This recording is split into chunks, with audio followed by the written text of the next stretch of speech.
All right, we're a few minutes in. I think we can get started. Good morning, everybody. Thank you for taking time to join us today. As you can see, the topic today is how to use Azure DevOps for Agile software development. So before we kick off, I just want to level set and start with the fact that this is a webinar on how to leverage using Azure DevOps as a tool rather than training in Azure DevOps. Just like most ALM tools, there's a lot to them and you cannot train in an hour, but you'll have enough information to get to the next stage, which is, how do I now explore this further? How do I get started? And so on. So before I show some slides here, I'm going to actually show you the tool itself as well a little bit later. I wanted to frame what it is and how it's used and so forth, and then we can get into the tool. But before kicking off, I'd love to find out from this audience, there are 20 of us, which ALM tool do you use currently? So you'll see a poll come up on your screen and select an answer from one of those. Just let me know where people are coming from. If you haven't used any, you can either ignore the poll, or if you've used something that's not on the poll, you can say other. There are quite a few out there on the market. These are some of the more popular ones.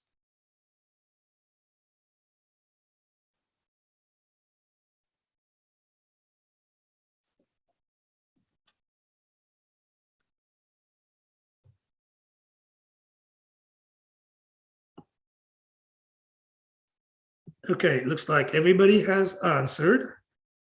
And most people, 68%, have used Azure DevOps or are using it currently, which is really the question. The next one is Jira. Kind of expected that just based on market share. And other. A couple of people said other. Okay, perfect. All right, thank you. So with that, let's kick off. My name's Om Patel. I'm an enterprise Agile coach with Clearly Agile. And the agenda for today is really to explore, what is the challenge? Why do we use such tools as opposed to doing things differently, right? Why do we use ALM tools? And then get into what is Azure DevOps? Because that sometimes is not very clear. Then we'll look at the 5 major areas of Azure DevOps. And I'll be going more wide than deep for time constraint purposes.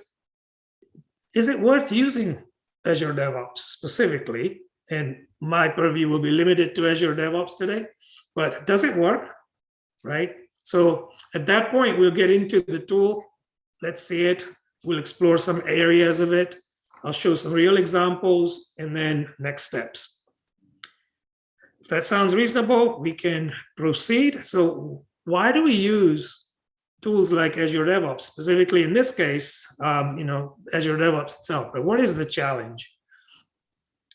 Well, 50% of the companies out there, Fortune 500 companies that were there in the year 2000 are not there anymore. Just think about that for a second. 50% are not there anymore. They've been replaced with newer companies that are more lithe. They can adapt very quickly to changing requirements, changing marketplace needs. So that's a data point for you to think about, right? They've been replaced by companies that use technology to deliver customer value much, much faster than those that perished.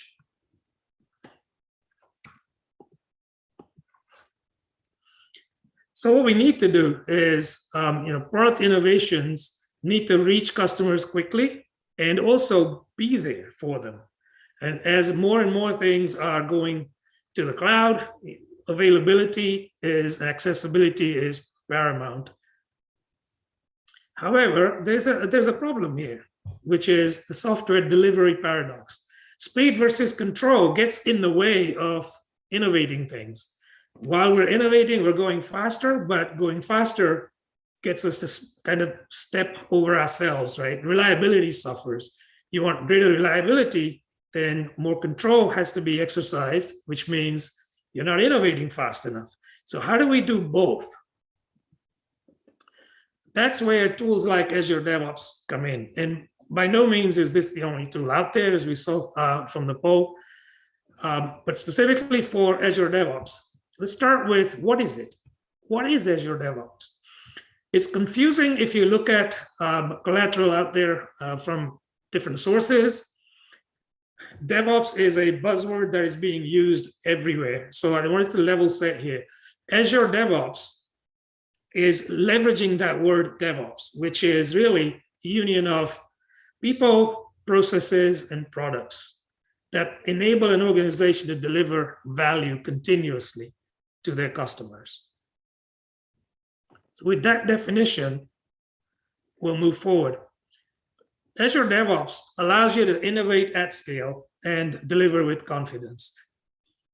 So it is the cloud with DevOps tooling built in. That's a much simpler definition, if you like. Microsoft Azure is the cloud with DevOps tooling built in. Hence the words Azure DevOps. So with that, does it work? Well, let's look at some of the users that are using Azure DevOps today and have been for some time. They range from the very large to medium-sized companies to the very small. And there are some examples here in different industries, right? Shell, Columbia, Accenture, and Hawaiian Airlines. I'm not going to read these. Just suffice it to say, there are many organizations using Azure DevOps as their ALM tool of choice. Microsoft themselves eat their own dog food. So they're using Azure DevOps internally to Microsoft for everything, which is a good thing, right? It's their tool after all. 82,000 deployments per day and 28,000 new work items created. That's a scale that's astonishing, really, but it's working for them. It's working for those other companies. So short answer to the question I posed earlier, does it work? Yeah. The trick, of course, is in how people are using it. And we'll explore some of that today. So there are 5 major areas of Azure DevOps. And I should have started with this at the beginning. I apologize. If you have questions, please use the questions section of the meeting to pose your questions. We'll answer those at the end. So 5 major areas of Azure DevOps. I'll show you these as well. But first, I wanted to introduce them. Those 5 areas are boards, repos, pipelines, artifacts, and test plans. I'm using the second words, dropping Azure because it gets repetitive. But these are the main 5 areas that you can use. You do not have to use all of them. You can use some of these. You can use any combination that makes sense for you or your organization. So these areas, and I'll explain this in a minute. I wanted to leave this slide in. Some of this collateral comes directly from Microsoft. So what do they do? What are these areas? Let's look at those. Boards is where a lot of planning happens. This is where your development teams, your product owners, leadership, they spend their time planning the work and tracking the work in boards. There are a lot of things under boards that I will show you, but Azure DevOps, Microsoft, I suppose, doesn't make it easy for us to kind of put nomenclature where it belongs. So under boards, they've bundled in a lot of other things, which we'll explore in a minute. The second largest area is repos. And those are the repositories where your code lives. And they can be third party, they can be directly within Azure DevOps, they can be a combination, etc. They've integrated with one of the biggest out there, which is GitHub. The third area is pipelines. And here, these are the ways in which you deliver software. So it's open source, as they say, any language, any platform, and any cloud. So it's pretty wide open. You can use any tooling that's out there and integrate it into your pipelines. That allows you then to stage environment releases. So you can do this quintessential staging, which is you develop, then you promote the code to some sort of testing environment, to a stage environment, and then to production.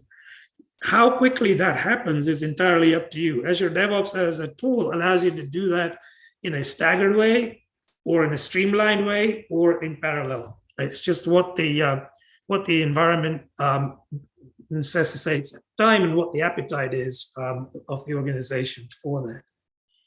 A lot of automation is included here as well for approvals, reviews, and so on.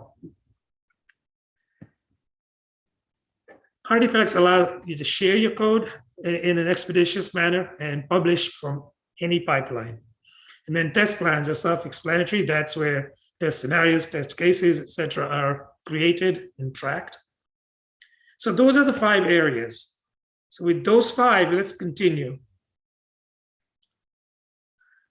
All right, I left this in because it tells you where in the kind of the bigger picture various things fit in, right? So you've got stack hybrid on one side, code infrastructure, etc. But I wanted to really get through the actual tool. So let's continue, let's see it.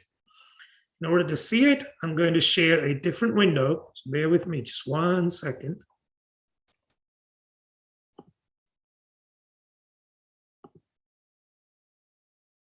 Let me know when you can see. Yep, we're good.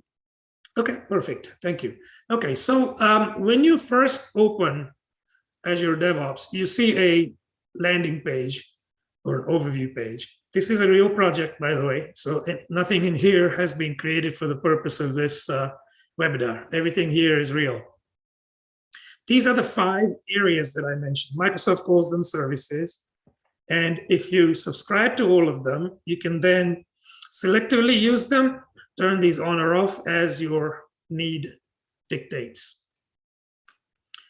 So with that, let's look at this. The tool allows you to have multiple teams. This was in our agenda as well. So you can have multiple teams working on multiple product backlogs. You can have multiple teams working on a singular product backlog.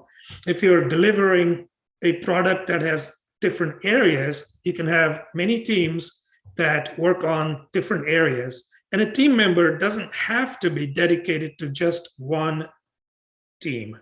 Probably good practice, but they don't force that. Likewise with areas. You don't have to have an area that you belong to.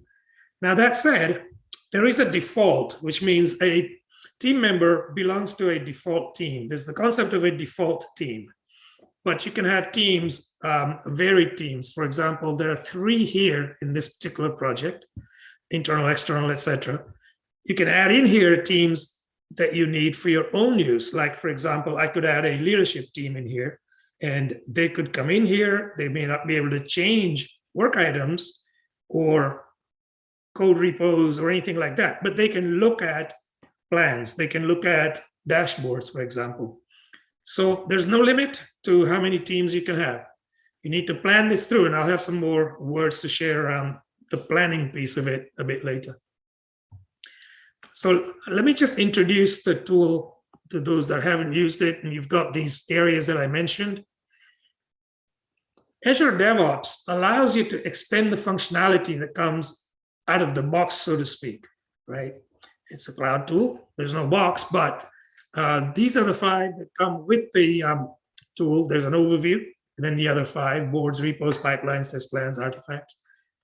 Now you can extend the functionality using third-party add-ons. These add-ons are called extensions, and there are many, many extensions out there, ranging from some that are extremely useful, rock solid, reliable, to some that have dubious sources and not so reliable.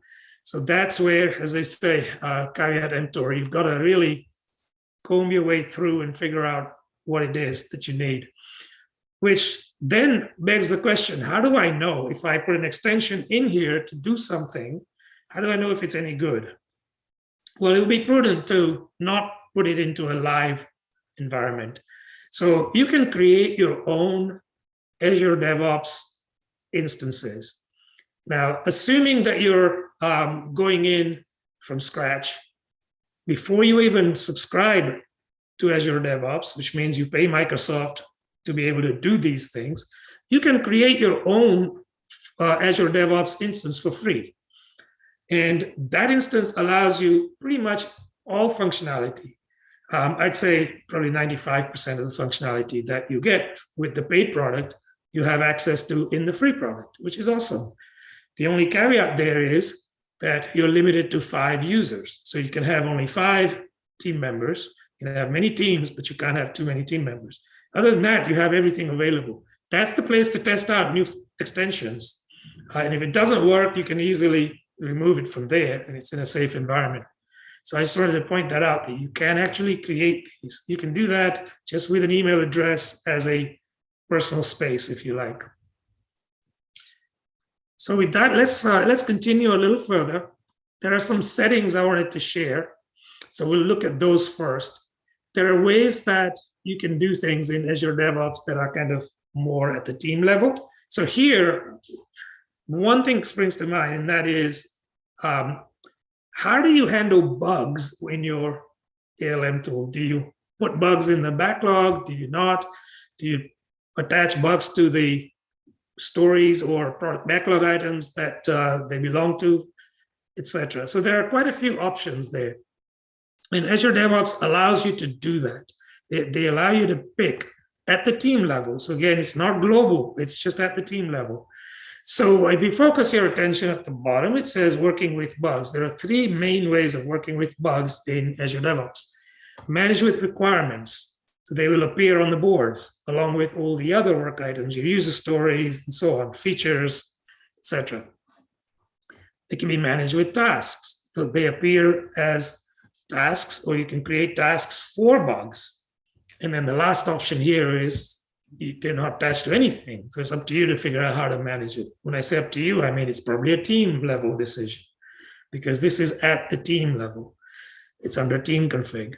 So that is what they allow. I don't recommend not managing the bugs. That doesn't make sense on the face of it. Managing with tasks or requirements is fine. With experience, I found that managing with requirements is a lot, how shall I say, it sits well with the teams because they can see it in one place. They're on boards. You can do metrics on them, things like that. The other thing I wanted to bring your attention to is at the top, working days, and these things are pretty common across other ALM tools. Work backlog levels. So at the team level, which backlogs can be visible for this team? Which backlogs are visible for the team that I'm looking at right now? Epics, features, and backlog items, which are basically stories or PBIs, product backlog items, as well as the children of those, which is typically tasks. Test cases are to the side. All of those are backlog items. So this team can see them all. You may decide to have a team, as I mentioned earlier, with just leadership. And in that case, you may not want them to see your backlog items, but perhaps epics and features so they can see roadmaps. Those kinds of things can be configured through team configuration. So there's a lot here, but I'm not going to go through all of this, of course, for obvious reasons, right? Let me look at a couple of other things with you. Boards I mentioned earlier.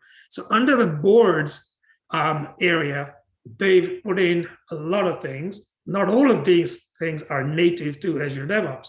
Boards, backlogs, sprints, all of these are essentially what Microsoft call boards, which means that you can see them in a 2-dimensional space, right, on the screen.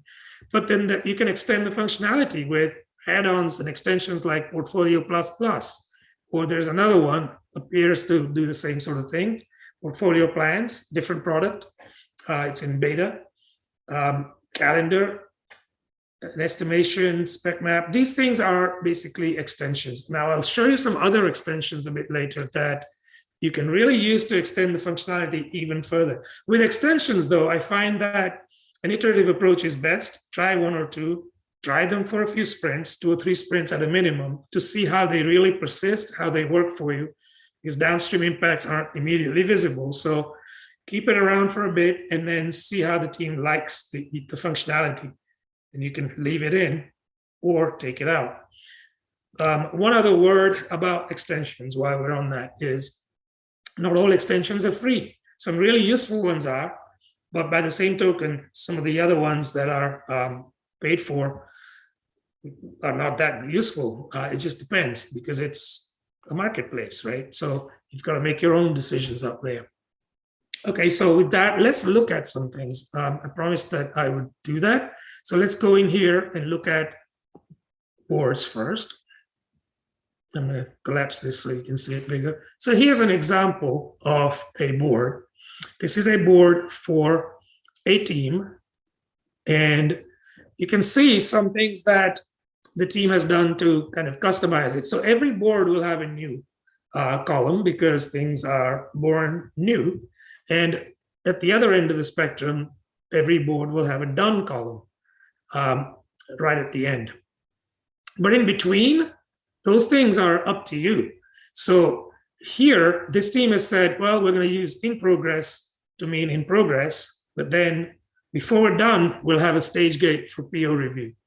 And once PO review is done, then it's just sprint done because it doesn't meet the team's definition of done, which probably includes some other things like promotion to stage and then promotion to production. Only then can something be deemed done.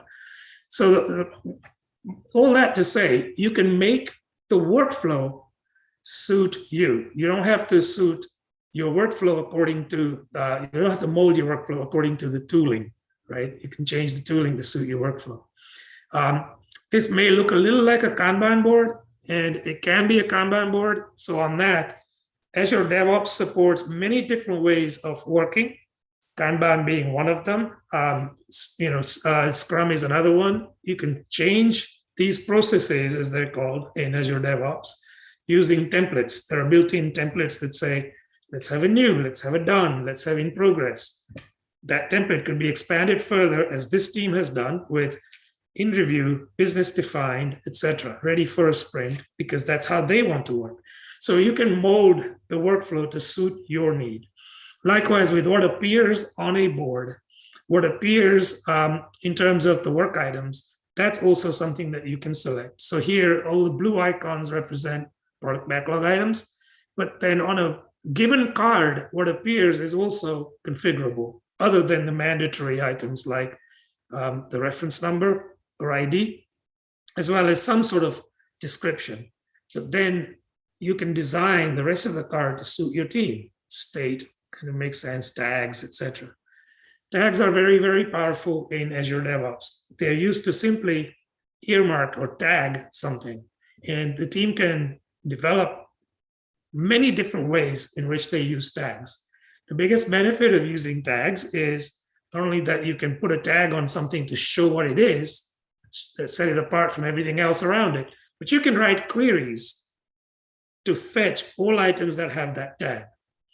So there'll be more on queries in a little bit, but tags are your friend in Azure DevOps. The states that I mentioned in review, etc., are also customizable, save for the mandatory ones like new, in progress, and done. So that's a look at a board. But let's say sometimes you want to see things in a list view type of model as a backlog.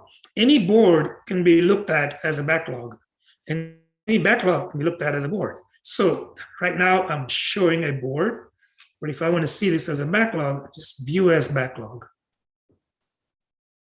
And there it is. So this is, it's filtered because I'm looking at only blocked items here, but take the filter out. Now these are the same cards that you saw earlier, just in a list view. Just as in most tools, you can drag and drop the order of these around. Not a big deal there, but the fields that you see or the columns that you see are also customizable. So you can have the columns the team feels they need.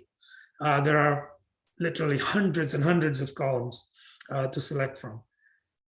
The other thing they let you do that's really powerful than just simply putting a column on the screen is to compute a value on the fly. So here's an example of that, right? Let's say you wanted to see percentage done for whatever reason. Let's say you wanted to see that of a PBI. That can be computed based on the tasks that are the children of that PBI. Some of them are done, some of them are not done, some of them have not started, etc. So that is a calculated field that can be added to a list view. And it's dynamic, meaning as tasks get completed, it will update. So just a quick look at backlogs and boards. Now, I wanted to pivot a little bit and show you another board and then get into writing queries. Very simple board. This is a task board for the team. Perhaps they use this on their daily stand-up to synchronize around. To do, in progress, done. So I'm choosing a sprint that doesn't have much in it. But again, this can also be tailored to suit your need. You can do things like, let's say a work item is blocked for some reason. Mid-sprint, something happened and that work item cannot be progressed. Well, you can add a state of blocked, or you can add a tag of blocked and then show that in a different color on the board.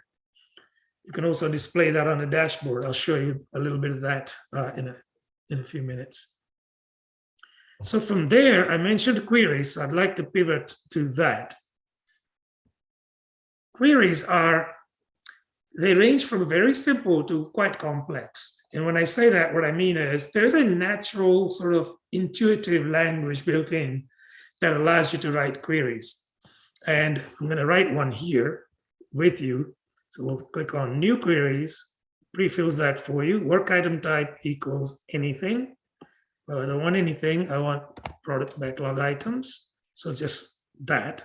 And state of any. No, I don't want any. I want everything that is done. Let's just go with something that simple. This is going to give me all product backlog items that have a state of done. Does it work? Okay, so you can test it out as you go forward developing a query. My rule of thumb is make one change in the criteria and run it to see if it still stands upright. If it breaks, then your last change broke it, so you can revert it. So state is done. This is good. Now, you can now embellish this further, adding clauses, and it supports ands and ors and so on. The query, the query scope can be a flat list, as I've got here, or it can be a nested hierarchy. I might want to see epics and its children, which would be features perhaps. So you can do those sorts of things. My point here is the way you write queries is pretty straightforward. As long as you know the fields you want, and you know if you're working on a product backlog item that these are the fields, right? States and done, etc. And if you're not sure about the value, drop that down, it will tell you which ones you can pick. And you can also take multiples of these as well, by the way. So the operator allows you to do that. If I want something that's in stage or done, then you can do it this way. I should have done this first. So state is in, done, or in stage.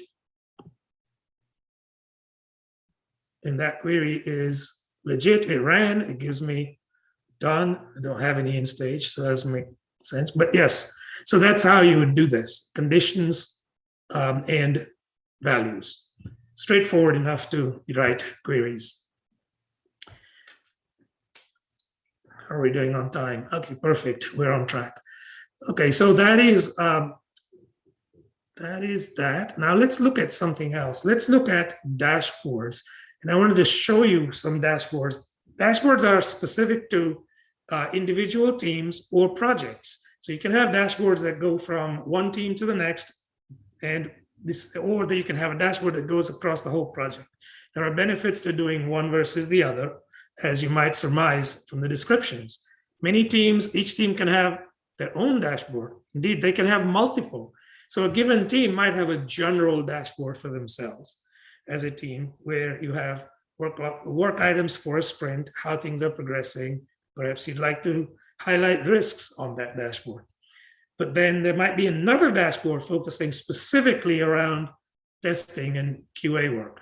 So you can see automated QA metrics there, for instance. You may have a Scrum Master that wants to share some learnings from within the team or outside the team or outside sources, depending on the organizational stipulations, you can actually share those on a dashboard as well.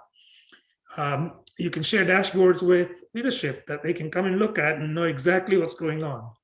So that kind of replaces doing status reports largely. So I think as far as the showing of it, that's what I wanted to cover. I'm going to pivot back to my presentation. So hang tight for another second or two as I do that. Okay, let me know if you can see the slideshow again. Yep, we're good. Awesome, thank you. All right, so there were some examples. I do have some screenshots from other projects that I can show you here. So extending functionality, I mentioned that. This is just a select few extensions that you might consider. You'll have a copy of this, so you can go back to these. Indeed, you can have Gantt charts using an extension. Microsoft didn't build all of this in. Other people wrote these. And so what I said earlier applies. Just deploy it somewhere safe and play with it. Queries, I just mentioned queries, easy enough to use, but then some of you may be technical and say, I really want to do what I want, and it's not really easy to do that from that user interface and drop downs and whatnot in the query builder. Well, somebody wrote an extension for you to go in and write your own queries in a query language. So if you're familiar with SQL as a syntax, then you could use something called WIQL. And the extension is called the WIQL Playground or WIQL Playground. And you can write queries in there. So there's a lot here that goes from planning, strategy type of reports to working really at a lower level. Portfolio plans, contributions graphs, and so forth. There's a lot here. And this is not everything. This is just a select list of things. Here's another one to look at in detail, estimation poker. So there is an estimation board, as Microsoft likes to call everything boards, right? It built into Azure DevOps. It's a little bit plain. It doesn't have color, but more to the point, it has some bugs in it. This is a third-party extension. Tried it out with a team. They seem to like it, so we use it. So that's generally the principle. So with that, let's look at a dashboard now. Here's a dashboard from a team. This is a team level dashboard, and they're trying to cover a lot here. So they've got some sprint metrics at the top left, right? They have risks in red. They have sprint goals, and these are interactive. Now, while I only have a screenshot here, all of these widgets are interactive. You can click on them, and they would go to the next level and actually display what's under them. So for example, this blue box that says sprint goals, multiple see details. If you click there, you will see the details of the goals themselves. And it doesn't have to be all around what's in your backlog for the sprint, for the teams rather to work on. The team shared their calendar here. So you can see who's in the office or who's out for a while, who has appointments during the day, etc. Just for information's sake. There is a share from, it looks like LinkedIn, from somebody on various things. So you can do all of these sorts of things. Velocity bars, pie charts, burn downs, CFD diagrams, etc. The sky's the limit, really. I mean, think about what your team needs, put it on a dashboard, and if it makes sense to logically group it, create another dashboard for that. So that's what I wanted to show you. Here is a different one from a different team. Very simplistic looking, but they've got more team level things in here, pull requests and so on, bugs assigned by who's working on those. Indeed, who the team members are, right? Bugs by priority, etc. This looks a little bit more like a testing type of the dashboard here. You can add things to it. Automated test runs, how they going, right? Different look at a Kanban board here on a product level. So they've got discovery, briefs, wireframes, prototypes, user testing, pending development, active refinement, etc.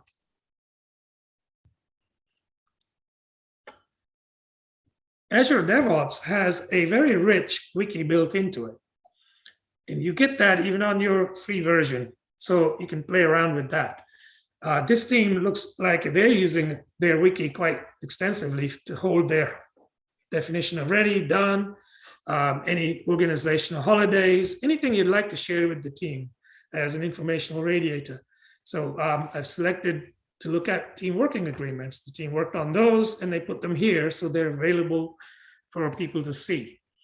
And they look at their retrospectives and capture those here too, it looks like. There's some references at the bottom, Scrum guide, so forth. So use the wiki to your advantage. I know of teams that use the wiki to hold their release notes, which Azure DevOps makes very easy for you to do by simply using the ID of the work item.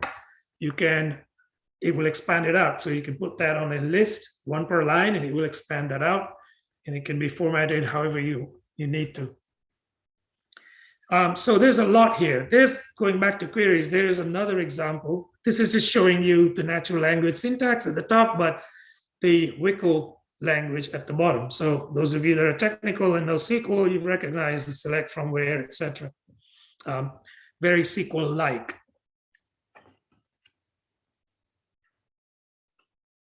So that's pretty much the crux of what I wanted to cover. In the rest of this presentation, I wanted to take you further now. If you've used Azure DevOps and you want to go to the next level, what do you do? Or if you've never used it, what do you do? Right? So what is next for us? I'd say if you've never used it, start with the basics. Don't get all excited around all of those extensions, etc. Start with one team, start with two teams. Don't put in 20 teams at the same time because you'll get confused with regard to area paths, teams, iterations, and so on. But before all of this, figure out what you want to do with it. Like, for example, do you want to use Scrum, or is your work more amenable to something like Kanban? Azure DevOps has those processes built in. Then examine a process as a template and see if you can use what's out of the box. If not, how do you augment that? What new states do you need to add? What new features you need to add to an existing template? If you need to add to a template, which most teams do, don't change the default template, obviously. Right? Make a copy, change the copy. That way, when you mess up, not if, because everybody falls over this, you can delete your experiment template, go back to the other one, the default one, and copy it again and start again. So those are some configuration considerations. Use currently available out-of-the-box work item states and indeed the default workflow. Use it for a bit, maybe try for a sprint or two, and you'll learn from that. You'll learn what's missing in the default, and you can add slowly as you go forward. Leverage the wiki, very powerful tool. People can use that for any number of purposes. Review the compatibility for other tools that your company already has with Azure DevOps. Azure DevOps has integrations, and it can integrate with a bunch of other things out there. So by example, there's a product planning tool called AHA that integrates very nicely with Azure DevOps. We plan in AHA, you execute in Azure DevOps, and the two are synchronized so that both systems are current. So if something new shows up on a plan, you'll see it as an epic in Azure DevOps. As things get completed in Azure DevOps and executed and delivered, you'll see those being marked as done or delivered toward done in AHA, and it happens without any manual intervention. So explore those. They come later in my list here in configuration items. It's basically slither, crawl, walk, run. If you've never used it, if you've used it, you're probably already walking or running, then you can explore some of the advanced functionalities. Definitely be careful with the marketplace. It goes without saying. Those reviews that you see in there for a product, I've found those aren't very reliable. I can take something that has exclusively 5-star reviews and the thing keeps crashing. So just be careful with it. Just evolve from the basics, I would say, for configuration work. So that is the bulk of what I wanted to get through. I do want to leave you with some next steps to follow in terms of references. There's a lot of information out there. There are a lot of sources out there. Most are good, some are excellent, and some are frankly very disappointing. So it runs the full spectrum. I've picked here some that I've used personally. So Introduction to Azure DevOps is a video that Microsoft's done. Great starting point if you've never used Azure DevOps. Getting started, even if you've used it, you'll be surprised. I go in there once in a while and see something I've never seen before, and that's kind of a light bulb moment. So getting started, these are all hyperlinks which will launch the respective sources here. If you're using boards, because you're not a developer necessarily, or if you are, you're using boards largely, then the Azure Boards documentation is extremely useful. If you've never used boards, what is Azure Boards? LinkedIn Learning has a course for Azure DevOps beginner. Might want to consider that. Key concepts and work items. It's a huge collection of very, very useful topics. And if you're then focused on dashboards, then all about dashboards. You're going to see how to create one to really advanced techniques using dashboards. And in terms of reporting, tracking and reporting, there's over 1,000 pages just on that subject alone. Just think about that. Work tracking and reporting. I know those are big areas, but 1,000 pages. So most of these links that I'm sharing with you, with the notable exception of LinkedIn, are from Microsoft. You'll be able to link out to these when you get a copy of this presentation in due course. But with that, I want to thank you for hanging with me for 45 minutes, and we can now get to the questions.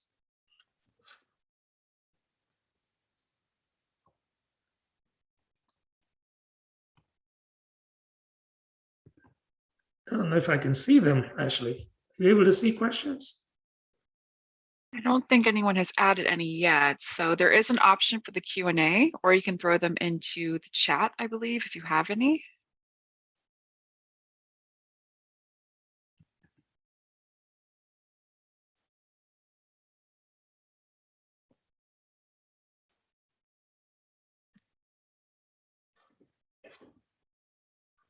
Yeah, feel free to just add in chat and we can tackle those as we see them.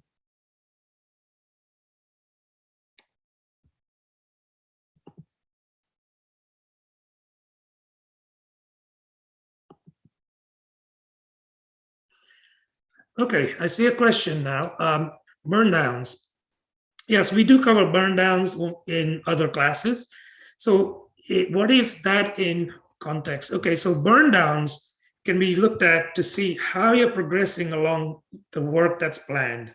So at the start of the sprint, the team will get together and plan what they think they can accomplish during the sprint.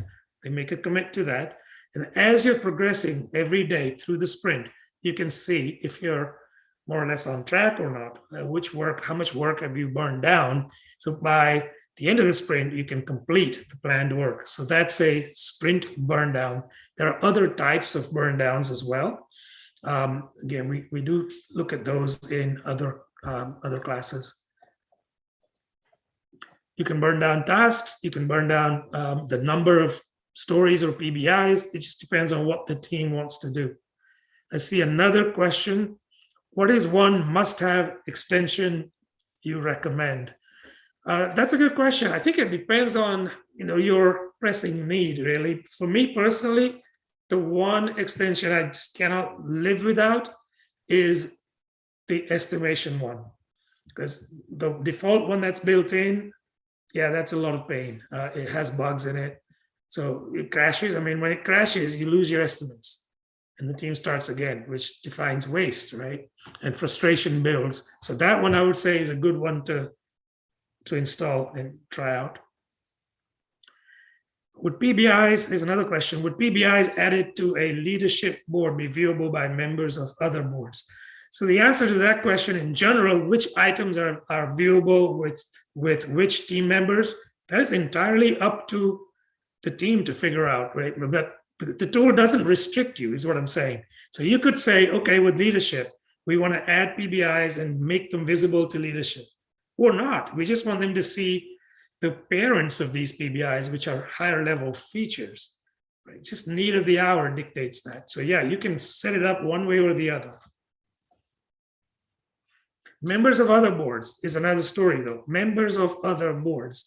So you can add people in your team for the express purpose of giving them access to your dashboards. That's also a possibility. Indeed, that's actually very, very common. You might add some middle managers, or in a matrix environment, you may add management that is above, let's say, testers. You're borrowing testers in that case from another vertical, and they may be able to go in and see the test metrics of a team. So the answer is it's possible to do that based on configuration. The tool does not limit you there. If there are work items added that you do not want other members to see, you would configure a separate dashboard and set it up accordingly so those members cannot see at that level. They can see at a level below. Lastly, I'd say on that question, you can put filters on these things that only show the work items you want people to be able to see.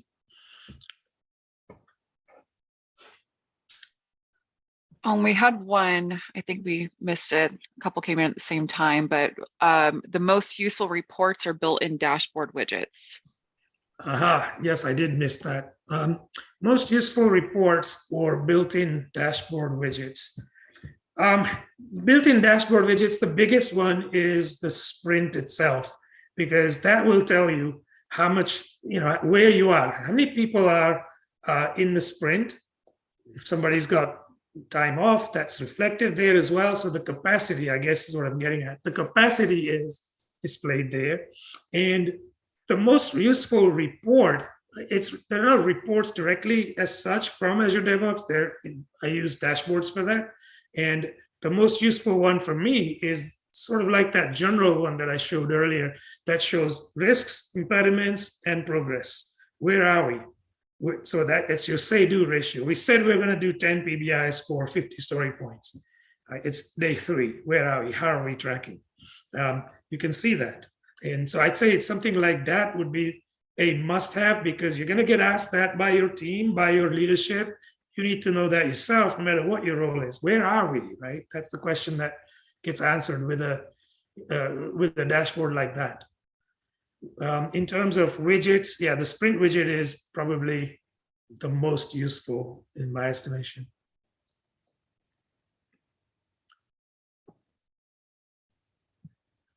We still have time. Are there any other questions?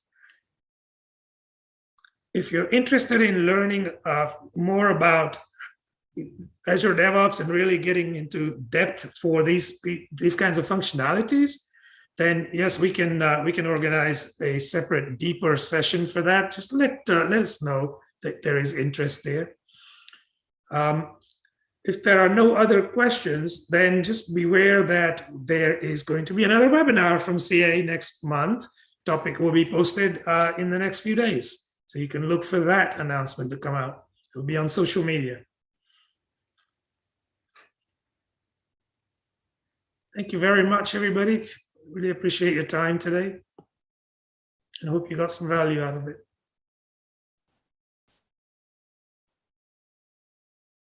Hang around for a bit in case somebody thinks of a question.